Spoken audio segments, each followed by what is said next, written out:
Welcome to another episode, Smoke Break with Loke, the great. I got a very special guest today. It just kind of dropped in my lap, I guess you could say.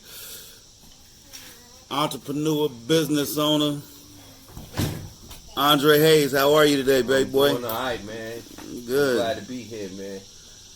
Out here kicking it in the old neighborhood with my man Tony Hans, man. Yeah, man. How's everything been with you? Everything's going good, man. A lot of people done left Radcliffe, man. Yeah, Radcliffe changed a little bit, man. It ain't the same, but I think we got a different view of Radcliffe than the people nowadays get it. They ain't get to see the raw and uncut Radcliffe like we did growing up, man. You gotta love Radcliffe though, man. You can't never turn your back on the city, man. I know everybody from here feel the same way, man. That's absolutely true. So I see you on Facebook sometimes, you know, I see you doing big things, and let's talk about it a little bit, man, about some of the experiences that you've been through and getting out of the city and moving on and branching out, and you're doing good for yourself, man. I'm proud of you for repping like that, for real, you know, get the fuck out, show motherfuckers they can get it. Well, I'm trying, cuzzo. Me and Tony, we got Korean moms, you know what I'm saying? You got barbershops. We had to make some kind of way to make it out of here. I did. I know Tony, he's a family man. Shout out to him. Oh, no, you got to be quiet. So, let's talk about your barbershop. I remember when we was kids, we used to pile up at your mama's house, man. You be cutting hair, charging $5 a pop. I don't know if I should say that shit. Yeah, I mean, whatever. Real. It's whatever, but you was charging us for little cuts there. I didn't know you was gonna grow up to be this Vidal Sassoon ass nigga.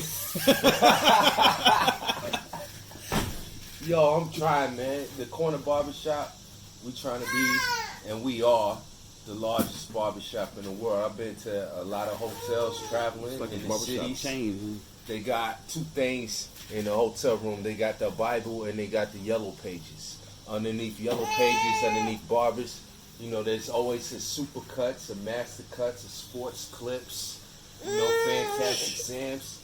They don't have a black barbershop conglomerate, and the corner barbershop is the closest thing. We're going to be opening up in LA on Broadway here in the end of September, early October. And that's going to really be the pinnacle of the whole journey. What's going on? Be quiet. I'm happy to be here, man. We want to interview Smoking with Loke, man. It's real. Yeah. We got kids all over the place, Yorkies. Good CBD. Hey. It's CBD. Yeah, it's CBD. CBD. So how many different locations you got? How many different? At one point in time, I had 10, but now I'm down to 5. 5 shops? 5 shops. One of the shops, couple of shops, they got taken from me. I ain't gonna lie, man.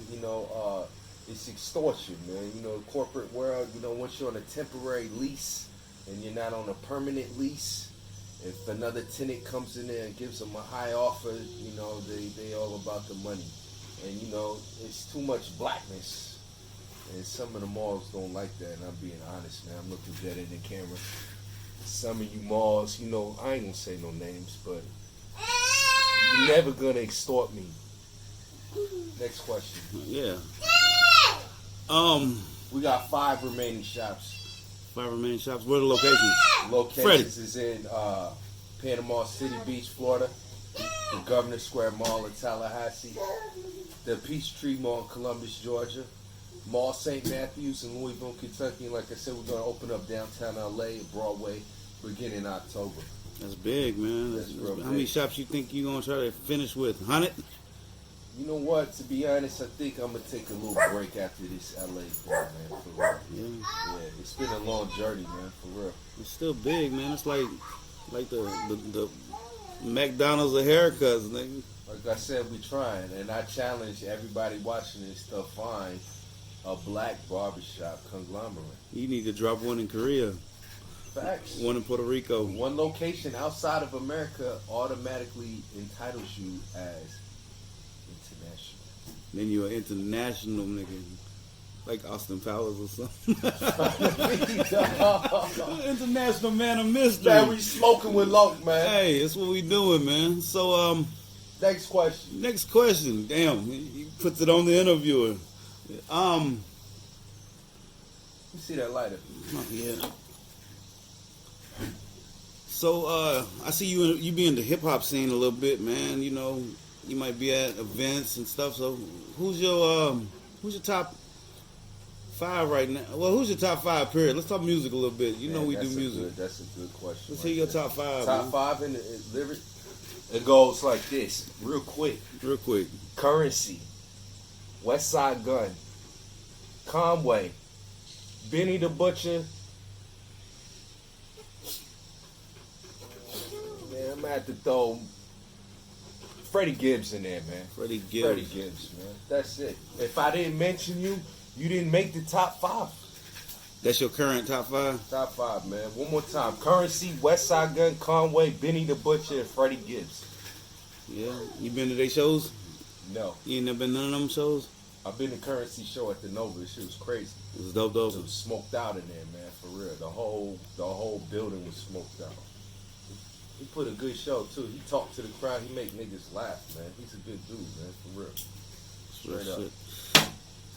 So how you feel about the shit that's going on in Louisville nowadays? I know you probably aware and you see that motherfuckers is getting bopped every day. I'm talking about somebody get murdered every day in Louisville. I think it's becoming a problem. I think the FBI finally done stepped in to try to bring this shit to a resolve or something. I don't know what they plan to do. I mean, Louisville just full of a bunch of niggas that don't give a fuck, for real. You know, how you feel about it? I love Louisville. I went to barber school out there. I lived out there for 2 years. The barber school was on 26th and Broadway. Shout out to Skip Laird and Miss Charlotte and the whole Kentucky College of Broadway on 26th and Broadway. You know, it made me.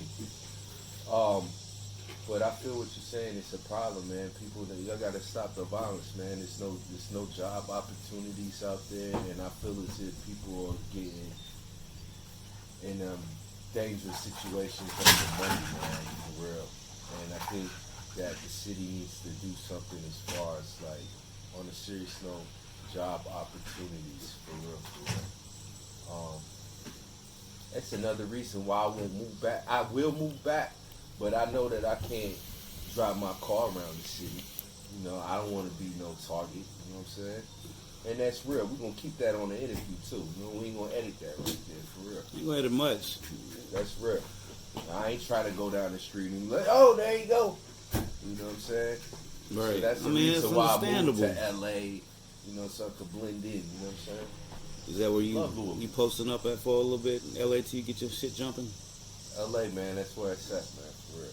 Maybe one day I'll come back to Radcliffe. I got a dream, man, you know, open up a barber college or something, you know what I'm saying? Because still in Radcliffe, there ain't no job opportunities. There's nothing for us to do out here but go to the military or get in trouble, man. So with that being said, I personally don't think Radcliffe the place for something like that. It's not. It's a stepping stone. You know, Radcliffe a stepping stone to a real situation or a real city. Right. I ain't even going in front like, well, you know, we love our place, but you know what I'm saying, this ain't no place. You can't even throw a mall in Radcliffe. I mean, so true. Fuck, to be honest with you. Shout out to MJ out in E-Town, man. Oh yeah, shout out to MJ. You got an interview coming here within the next month or so. Matter of fact, also. Yeah, you gotta interview him, man. Yeah, he's Marcus too. Shout out to Marcus, my brother's keeper. He's on the list. Real. MJ and Beta, Grip, T-Roy. I still got a few interviews I gotta do. Anywho, moving on. Shout out to Dante Garnett and Donald Barnes. Yeah. I ain't heard those names in a long time. They barbers. They cut hair? Yeah. So how long you been cutting hair, Dre? I've been cutting hair since the 8th grade. So what, 13 years old? Yeah. It's been a minute. Yeah, but professionally, I got my license in 2003. So, yeah, man. I'm 39 years old, man. For real. God is great, man. For real. Do you partake in any other entrepreneurships other than barbering? Producing or promotion or any of the other shit? I'm just curious. That's all I do is try to. I ain't gonna lie. I try to be the man. At one point in time, my ego was so good. It was so high, so big, and I had to follow it to back it up. Like, I wanted to be the best barber in the world. Like, I contest any barber when it comes to the shape of the lineup. I don't really care about the fade and the taper, but that left side is gonna look like the right side. And that line's gonna be like laser sharp, straight. But as I start traveling and going to different cities and expanding the barbershop, I started noticing that it was a lot of barbers that felt exactly like how I feel. So I changed my hustle into trying to compete against everybody, into giving them a job opportunity. Creating opportunities. I like that. So with that being said, that enabled the corner barbershop to expand. We went to Pensacola, Montgomery, Birmingham, Mobile, Alabama, Jacksonville. Those are the shops that were missing out of the 10. So those shops that I just mentioned, shit happened, shit fell apart. We had a good run. You can still ask those barbers to this day, right now, if we did a questionnaire and survey in those cities where the barbershop used to exist, were they making money when the shop existed in the mall, or are they making more money wherever they're at now? And I guarantee they would say the mall. You know, it's kind of like Destiny's Child. You know, you got Kelly Rowland, you got Beyonce, you got the other chicks. As a collective, they made more money as Destiny's Child than as a solo. You know, Beyonce. I don't think so. Beyonce. Kelly Rowland, she made hers, but as a collective, they made. You know what I'm saying? Yeah, I got what you're saying, bro. Beyonce is always gonna be Beyonce. I would say Beyonce made a whole lot of money by herself, man. So my question next is, do you actually be cutting the hair in your shops and shit nowadays, or you just putting them together and setting them up, man? I do cut. You do cut. I need a cut. I do cut. You can cut my shit. You ain't cutting my shit. In LA right now, I'm currently working at a barbershop. You know what I'm saying? My booth rent there, I gotta pay $300. Oh, you in a booth? I'm in a booth. I'm paying $300. And I want to give a special shout out to my man Trump the Animal. Follow him on Instagram. I met him through God. He put me in a position. He's like my promoter out there in LA. Through him, I got connections with Mano, and a whole bunch of other rap niggas, illegal niggas that I ain't gonna mention. They don't even have Instagram because they trying to stay underneath the radar. But I got 10 niggas off the strength of Trump that give me $100 each off a house call, and they all live in one house. So when I pull up to the mansion or to the apartment or the studio or wherever they at, you know I got work to do, man. It's at least 5 people there, and I walk out with $500. Shout out to Trump, man, for real. All the special cats. If you in the industry and you in LA, you gotta know Trump. And shit. Shout out Trump, man. Next question. Yeah.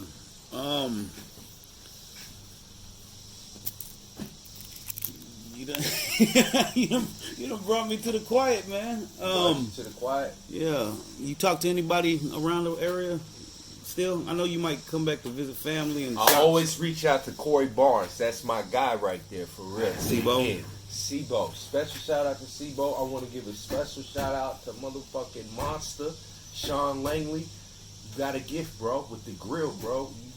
I don't know, man. Maybe you and Sebo. I don't know. Y'all got to do that shit, man, for real. I want to give a special shout out to Tony Hines, man. Well, thanks, man. Because he's appreciate it. If not, I only know. Let's see. Let's go down the list, man. It's Mark Hopkins, Michelle Hopkins, Mike Hopkins, Tony Hines, Dre Hayes. And if I didn't mention you, you don't count. It don't matter. We the real Black Koreans coming out of Radcliffe Vine Grove area. For real. If I didn't mention you, you already know what it is. Yeah, man, I appreciate it. And like I said, man, I take my hats off to the shit that you've done. Your success is beautiful. It's inspirational. I'm proud of you, man. Oh, You're a family man, dog. Tony Hines, he was a straight gangster coming up, for real. And you know what? I remember at one point in time, him, George Hauser, Chris Nichols. Remember AJ? Shout out to AJ Orr. You know, they beat the brakes off this boy, man. They almost thinking you probably still we wouldn't be doing this interview right now if he would have died, cuz. Yeah, man. You probably still in there, so you blessed, you got a family. We was young. We did young, There's dumb a lot things. of Koreanism going on around here. Koreanism? Koreanism. Shout out to the first lady too. You know who you are. Yeah. Shout out to John Bandy and Mike Bandy. I used to live right across the street wherever you at. For real. They Korean too. Used to be a Korean ass neighborhood. Yeah, for real. Yeah, for sure. So, how can the people reach you, man? People can reach me Instagram and IG Instagram and at Twitter. The Corner Barbershops. That's TheCornerBarbershops. That's Corner Barbershops with an S. One word? Yeah. No dashes and No shit? dashes, none of that. What about Twitter? You on Twitter? I don't have Twitter. You ain't got Twitter? I don't have Twitter. Facebook? Well, you Facebook, Andre Hayes. Phone number 850-319-3288. Stay tuned. I'm telling you, we're gonna be finally famous come October, man. Downtown LA. Downtown LA is gonna put us on the map, man. For real. Right. I appreciate you coming through and fucking with me, man. You know, It's stay nothing, blessed. bro. For real. We missing something? 1,000 things, I'm sure, man. There's no possible way we could talk about everything. And then I'll see you in about a month. I'll see you in about a month, and I'll be like, fuck, I should have asked them. We're gonna do it over. Yeah, we're gonna do another one. You come back down, man. You come fuck with me. Slide us some shit, you know, we'll I better prepare myself for it. You silly. Smoke break with Low. All right.